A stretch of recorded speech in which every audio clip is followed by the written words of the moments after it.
Good morning mayam, ngasidi mairen matonga brinjalga sa akangba sakangse nan ina kangan madu thonglake ko mayam asina style amani ko mayam yengminase moine su thonglamu hujik sa do hana phutpi khise ko khara kuina phutrate madi munbudu mana roiba ko insang atok pa hapti mamangda sado ngaktang orsu phutpi khise do munba matamda happi sa se kitang phut khraba matungda hujikti mairen maton happi lese ko mayam mairen maton happi se adugi matungda mathang machak singdo hapse ko hujik brinjal hapse adudagidi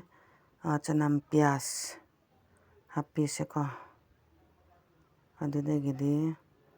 mayam mahau se thoknangai thum adudagidi soda khara hapse ko soda khara hapana mahau yam leibane mayam chadebasu yam leramgani soda haptasu cha adum yabani ko mayam sumane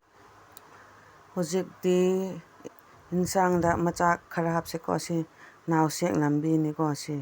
kanghalla thambani ko asi happasu yam manamdu yam nungsibani ko mayamna chabasu ngasai mairen matonga su chanai morok hapchinase aduga sumaina otpiraga ngak phutkhise ko mayam munbadum ngairase mayam asi oireko ngasi insangse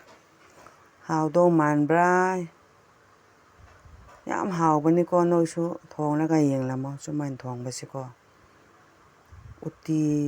su mak su nateba soda su khara hapraga ko su oire hawna chase mayam